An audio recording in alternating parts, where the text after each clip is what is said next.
नमस्ते दोस्तों, आज इस वीडियो में हम बात करेंगे डॉक्टर रेड्डी के ऊपर। आज डॉक्टर रेड्डी अराउंड 5-5.5% गिर चुका है।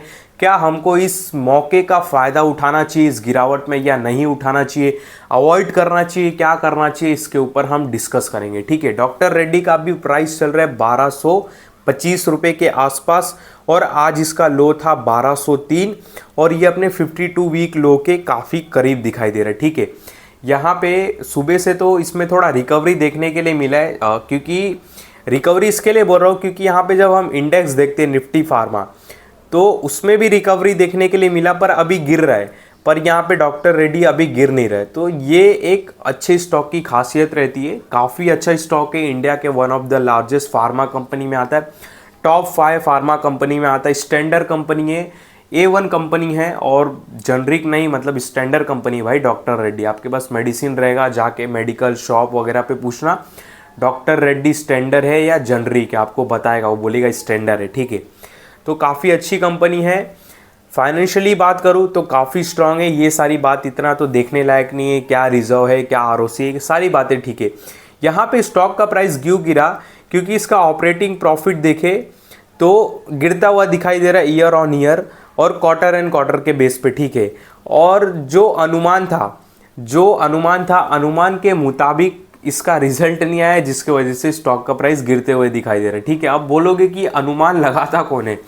अनुमान बड़े लोग लगाते हैं, जिनको शॉर्ट करना रहता है, जिनको पैसा बनाना रहता है, जो फंड हाउस रहते हैं, वो अनुमान लगाते हैं। ठीक है, और इस शॉर्ट करने के बाद पैसा कमाते हैं और फिर एक न्यूज़ निकालते हैं, अनुमान के मुताबिक नहीं था, इस मुताबिक नहीं था, उस मुताबिक नहीं था, और लोग इसी चक्कर में बहुत फंस जाते हैं और सोचते हैं कि यही सिलसिला हमेशा चलेगा। बिल्कुल नहीं।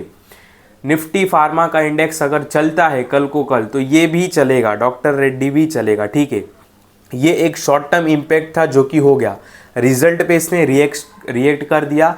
अब ये बार बार रिएक्ट नहीं करेगा, तो कल को इंडेक्स अगर भागता है निफ्टी फार्मा का तो ये भी भागेगा।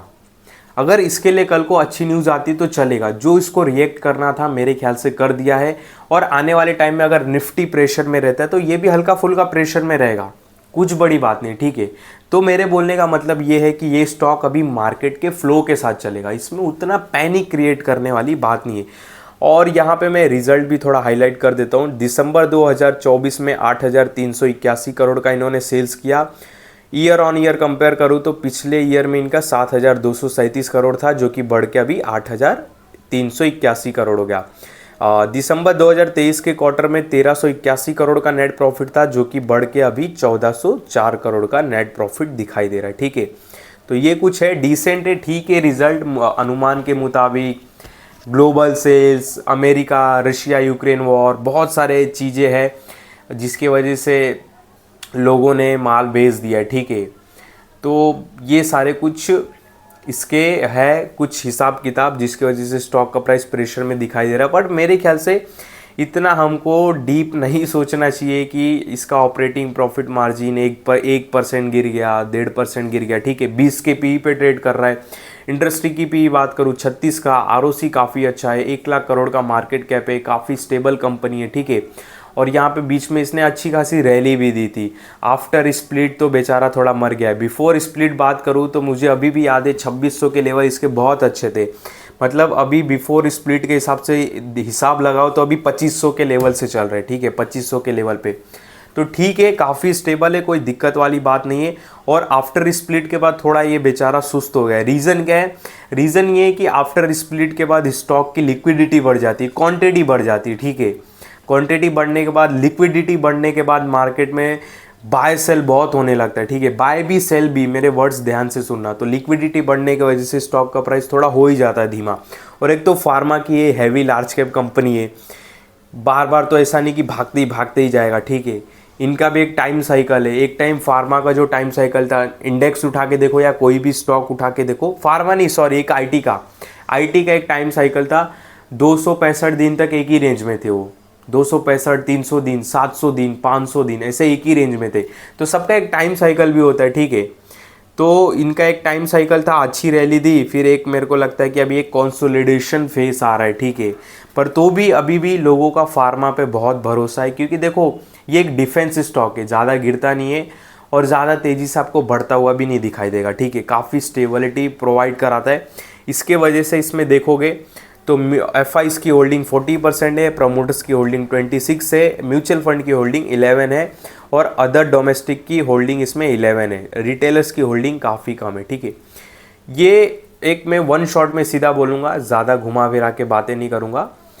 जो डॉक्टर रेड्डी का प्राइस चल रहा है मेरे ख्याल से आपको फ़ायदा उठाना चाहिए। और ये सारी जो स्टॉक है अच्छे स्टॉक है, जब ऐसे गिरते ज़्यादा टाइम तक नहीं मिलेंगे आपको, इसमें आती ही है बाइंग, ठीक है। क्योंकि सबको पता है ना इसकी वैल्यू क्या है। पोर्टफोलियो में अगर ये रहता है तो इसकी वैल्यू क्या है लोगों को पता है। यहाँ पे मैं अगर 5 मिनट का फ्रेम दिखाऊं तो देख सकते हो कि जिस हिसाब से गिरावट हुई है उस हिसाब से बाइंग भी आई है। ये ग्रीन कैंडल देख रहे हो, कंपनी ख़राब है, सेंटिमेंट ठीक नहीं है, तो ये ग्रीन कैंडल क्यों बन रही है, ठीक है। आप समझे बात को। इतनी बड़ी कैंडल, ये कैंडल में दम है। ये जो छोटे मोटे लाल हरे देख रहे हो ना, ये सब बकवास कैंडल है। देखो ये लाल हरे, पर ये जो बड़ी कैंडल देख रहे हो ना आप, जो बनी है, ये सॉलिड कैंडल है। मतलब यहाँ पे सॉलिड बाइंग आई है, जिसके वजह से तो ये स्टॉक का प्राइस लो था 1203 का, 1203 से तुरंत 1234 आया। जिसने लेवल्स लगा के रखे रहेंगे उठा लिया रहेगा, ठीक है। तो मेरे ख्याल से ऐसे मौके का फ़ायदा उठाना चाहिए। अगर आप एक लॉन्ग टर्म पोर्टफोलियो बना रहे हो, अगर आप एक फार्मा स्टॉक, फार्मा कंपनी की ओर देख रहे हो, या आपने पहले से स्टडी करके रखी है इस स्टॉक के ऊपर या फार्मा इंडेक्स के ऊपर, या कोई भी आपका स्टडी हो फार्मा से रिलेटेड, तो मेरे ख्याल से एक अच्छा मौका यहाँ पे दिखाई दे रहा है। SIP लवर यहाँ पे एक्टिवेट होने चाहिए। बाकी जो भी इस स्टॉक से रिलेटेड हो पूछ सकते हो, कोई दिक्कत की बात नहीं है, पैनिक करने जैसी कुछ बात नहीं है। जो भी आप न्यूज़ में आप सुनते रहोगे कि इसका आउटलुक ऐसा है, डिसल आउटलुक ऐसा है, इस फंड मैनेजर ने इसका टारगेट ये दे दिया, वो दे दिया, मेरे ख्याल से उतना ध्यान देने की ज़रूरत नहीं है नए लोगों को। बस केवल अपने पोर्टफोलियो पे और आप कौन से क्वालिटी स्टॉक भर रहे हो उस पर ज़्यादा ध्यान देने की ज़रूरत है, ठीक है। तो इस वीडियो में आपको कोई भी बाय सेल का कॉल नहीं है, ध्यान देना। बाकी जो भी स्टॉक का नाम लिया केवल समझाने के लिए बताया, और इस वीडियो में आपको कोई भी बाय सेल का कॉल नहीं है। और मेरे किसी भी वीडियो में कभी भी बाय सेल का कॉल होता भी नहीं है, इस बात का भी आप बहुत बहुत ध्यान देना।